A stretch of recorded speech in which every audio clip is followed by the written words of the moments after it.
Before this video begins, make sure to subscribe and turn on notifications so you never miss an upload. Also, be sure to check out my affiliates down below so you can get discounts on different car mods and products. Alrighty, let's get into the review.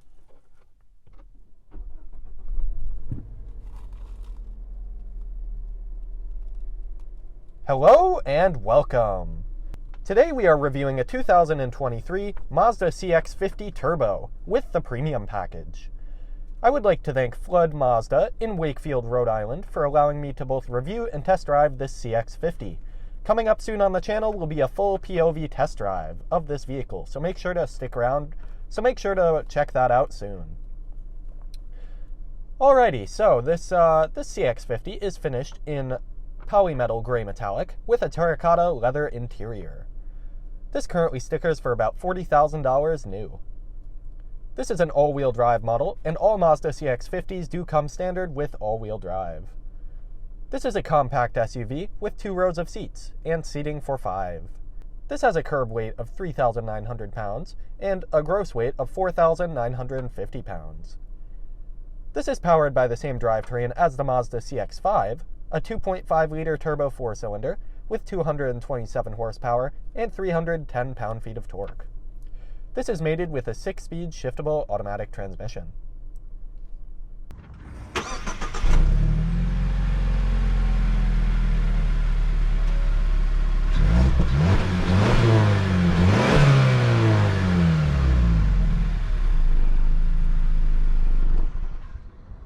For MPG in this all-wheel drive model, you get 23 in the city, 29 on the highway, and 25 combined out of a 15.9-gallon fuel tank. This rides on some 20-inch alloy black wheels, and those are 245 tires wrapped around them. It also does come with ventilated front disc brakes with solid brakes in the rear. And 20-inch wheels, just to note, is massive on a compact SUV, so the whole market is going this way. Crossovers and SUVs are getting a lot larger wheels than ever expected, but they look nice doing it, usually, and good proportions, so it looks okay here. Up top, you do get a sunroof. That is going to be a dual-panel, full-power panoramic sunroof.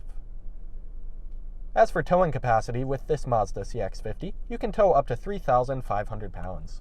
For safety features, you get blind spot monitoring, rear cross-traffic alert, lane departure alert with lane keep assist, emergency braking assist, and radar cruise control, which is situated inside of the front Mazda emblem. So, the Mazda CX-50 is a new model. It's a similar size to the Mazda CX-5, but is just a little bit bigger and a good bit wider. So the Mazda CX-50 is more off-road and rugged as a focus than the most popular Mazda model, the CX-5. This is actually riding on a stretched platform of the smaller CX-30, not exactly the CX-5's platform, interestingly, but they do share the drivetrain and many other aspects. So the CX-50 is a bit larger than the CX-5, measuring in at 185.8 inches long, 75.6 inches wide without the mirrors, and 63.9 inches tall. It also has 8.6 inches of ground clearance, which is about an inch more than the comparable CX-5.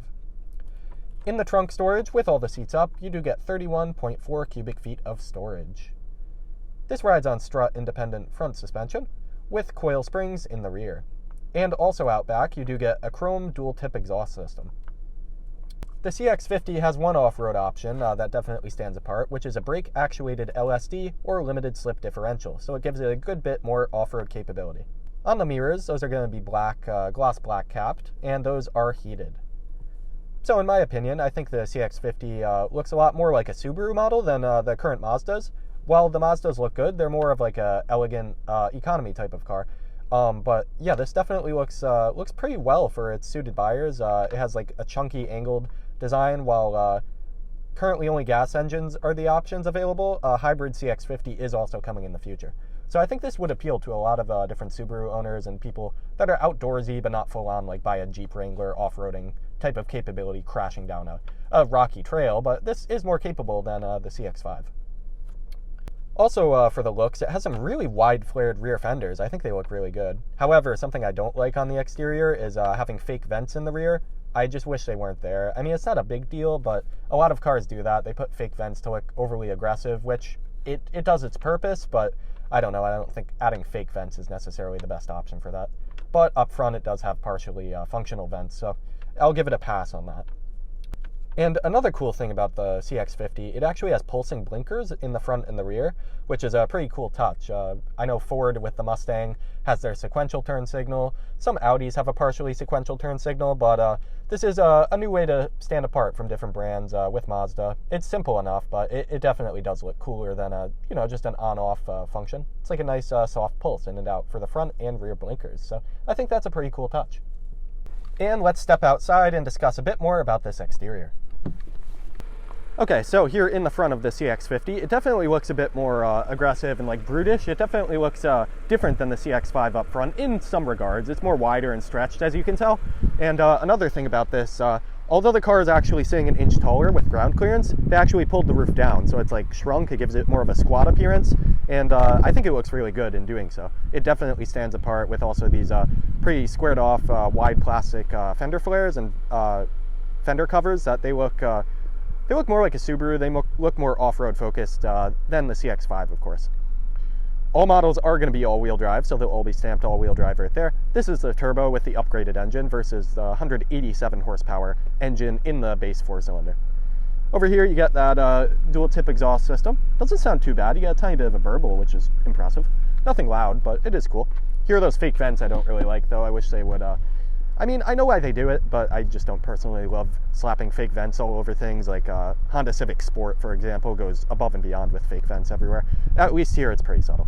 And then these backlights, I think they look really nice. They look similar to a CX-5, but they just square it off a bit more. I think they did a good job, really in all regards, making this stand apart from a CX-5, but also, still be good for their target buyers.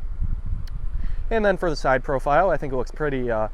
it doesn't look exactly sleek, but I like how they like squashed it down a little bit. I think it looks really good for an off-road prowess. And these wheels at 20 inches are gigantic for a compact SUV. Just a few years ago, that would be unheard of. But this is very, very impressive on that, because I personally think the dimensions work. Most of the time when they put giant wheels on smaller cars, I think it looks terrible. But in this case, I can guarantee, on my personal opinion, I really like how this looks. And then up front, it's just, a lot more blocky, squared off design. Here's some, some line angles right here, just jutting out of the grille. So a bit of an inset for the front headlights. I think it looks really cool. And then they put a touch of chrome down there. I think it works well, because if that were all black, it would look more of a CX-5. So it stands apart right there. And then up here, you get some like brushed nickel, subtle little roof runners. So that's okay if you want to put some crossbars across that. And stepping inside of the CX-5, you do get a Bose premium audio system, which is cool, in this model. And then for your door panel, it's soft touch all the way until down below your armrest, which is really good. Mazda tends to do pretty well on that these days. And then this definitely is different than the CX-5 right here. It does have a very different like 2-panel leather piece right here. And then some X cross stitching. Usually it's very close contrast stitching in orange right here, terracotta, like the leather color. But yeah, it looks very different here, and I do like that. However, the door handle here feels a little bit cheap in my opinion, because this is all hard plastic. There's a bit of a textured plastic, but there's no rubber here. I don't really know why they didn't really add that in, because most of this is, very premium feeling, very nice touch, but right here is just hard plastic. I wish they made that nicer. And then, oddly enough, the door handle, I don't exactly love it. It seems to have just a little bit more give up and down that I would prefer. It doesn't feel all that tight, but that's just my thoughts. And then to the left of your steering wheel, you just get a couple of your safety things, and you get your auto stop start feature. You do get memory seating in here also. So for your seats themselves, they are full power, both for the passenger and the driver in this case. And they do have 2-way lumbar support. I wish they had 4-way, but that's okay. That's more reserved for certain luxury cars, although it is working its way down the line. You also, in front of you, do get a head-up display, which is nice to have. Here for your steering wheel, it's leather wrapped. It feels a little different than the CX-5 wheel. It feels a bit more soft and supple leather. Although the CX-5 felt nice, I actually like this even a little better. I think it feels very good, whatever leather they're using at the moment. And the wheel controls are very simple to use. You do get shift paddles on the rear. They are black plastic, but they feel okay. They're not, this isn't a sports car. They're not supposed to feel insane, but they don't feel overly cheap. They feel acceptable. Then in the center, you get your, actually a bit of a different digital gauge cluster. So you get a center digital gauge cluster right there. But you actually get analog for the left and right, so for your speedo and then for your information stuff. But as usual, you can hit the info button with Mazda and change it how it looks a little bit in the center screen, however you like.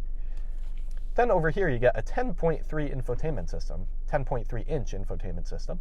And yeah, I think it's pretty good. It's not a touchscreen. Most Mazdas don't have a touchscreen, but they have this little dial, kind of similar to BMW iDrive system, but they've been tweaking it for a few years. I think it works pretty well. And it also has a hard volume knob over here, which is nice, so that's pretty good.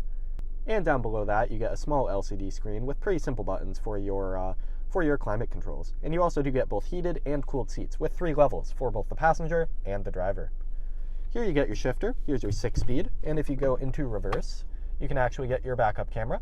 Oddly enough, wherever they place the backup camera, it actually has a little bit of the trunk still in it. It's an extremely wide view, but it has some corners impeding right there, so I wish they'd maybe placed that like a centimeter or 2 down. I haven't seen that too often before, so I don't really love the camera placement, but it's just because it's such a wide camera, it might pick it up anywhere. That's interesting, though. And then here you get your drive modes. So here you can go between normal, sport, where everything turns red and stays red, which is cool, and you get off-road. So over there, it'll have, you know, more of a focus on the all-wheel drive system, keeping it safe for that type of driving. And then you get an electronic parking brake, and you get auto hold down there. For the driver's knee here, this is not going to be padded in this case. I think in some CX-5s it might be padded, but regardless, I wish this did have some padding. It might be in some higher options, but this is hard plastic. It does bump into my knee just a little bit. It's not too bad, but just personally, I would like some padding right there. Then over here, you get a bit different from the CX-5. You get a two-way split center armrest, so that's cool. Decent storage, as usual. Then over here, you do get a glove box, of course. It's pretty deep. It's adequate, does its job. Then over here, you do get of course, a lighted vanity mirror. And let's see how far this extends. Okay, it doesn't extend there. It does have a little spacer. It does a good enough job, so I'll give that a pass for the visor test. Then for the rest of this interior here, it's going to be rubberized up here, soft touch, not bad at all. And then down here, you get that continuation from the door panel, so it's a nice geometric pattern. And then over here, you get, once again, that X contrast stitching. I think it looks really nice. And then another interesting thing, the type of adjustments you get for your vents right here, it's actually going to be one solid piece. You would think if you turn this, it would adjust the vents inside, but no, it's actually one single piece, so you turn it like so. That's a bit interesting, but it works okay in my testing because it is vertical, so you don't have to worry about it going too high. So you don't have to worry about it not reaching high or low enough. Alrighty, and let's have a step in the back seat, discuss back there. Alrighty, here in the back seat, I have the seat where I was. I'm about 6 feet tall with long legs, and I have good room. My knees are not touching, my head is definitely not touching. I still have 2 or 3 more inches of headroom pretty comfortably there. And it's a low enough windowsill, so it's actually pretty comfortable back here. It's not claustrophobic. You do get 2 USB ports down there, and you also get climate vents, which is good. And of course, you get a center pull-down armrest. So yeah, back here it's pretty good. You have that panoramic 2-panel sunroof, so you could let in a lot of natural light back here. And then one letdown back here, the interior fit and finish drops back here. I know that happens in a lot of back seats, but you get a padded armrest right here, but all this is going to be solid hard plastic. Unlike the front where it had that 2-piece leather and then the contrast stitching, this is going to be solid plastic. Here is padded, so that's okay, but I wish they hadn't taken all this away, because it is a really nice looking interior. I wish they kept it a little bit better for the back there. And then, yeah, that's about it for the back seat. I fit comfortably, and I have good foot, leg, and headroom. And let's step in the front and discuss my final thoughts. Alright, so back in the front seat of this Mazda CX-50. I think this is a pretty interesting vehicle, so I think they did a good job in differentiating the model enough from the CX-5 as their off-roading focused model. And they definitely did a good job, in my opinion, with the... And they definitely did a good job with the looks of it. It looks a lot like a Subaru, I think, which is not a bad thing at all, because Subaru is, you know, trudging forward with their off-road-esque type of, you know, outdoorsy, millennial type of commercial for going out on the trails, going out for, you know, a light day out on some dirt roads and back roads where you wouldn't necessarily take a sedan, or in this case, a Mazda CX-5. So that's pretty cool. I think they did a good job with that. The interior is very nice. I just wish it had maybe some padding for the knee. And then the door handle, actually, both the physical door handle and the grab handle feel a bit cheap to me. And then in the back seat, I wish they had continued this nice interior piece. I think it looks really nice, but they went to hard plastic back there. But overall, space is nice. All your features are nice. And as usual, Mazda has a very nice minimal interior. I think they do it best currently on the market. And yeah, in terms of that, they have enough hard buttons for where you need them, but they have a pretty good infotainment system as well. And fit and finish is pretty good for the most part, with some chunky angles inside as well, which is nice. They didn't just put a full CX-5 interior in here. They did make it more off-road focused. And in addition to that, they gave you LSD, so limited slip differential, so that makes it a lot more capable with the 1-inch added ground clearance. Alrighty, that'll just about wrap up my thoughts on this 2023 Mazda CX-50. I would once again like to thank Flood Mazda in Wakefield, Rhode Island, for allowing me to both review and test drive this vehicle. Up next, I am going to go test drive the CX-50, so check that out soon on Radial Reviews. As always, drive with passion. Thank you very much for watching, and take care.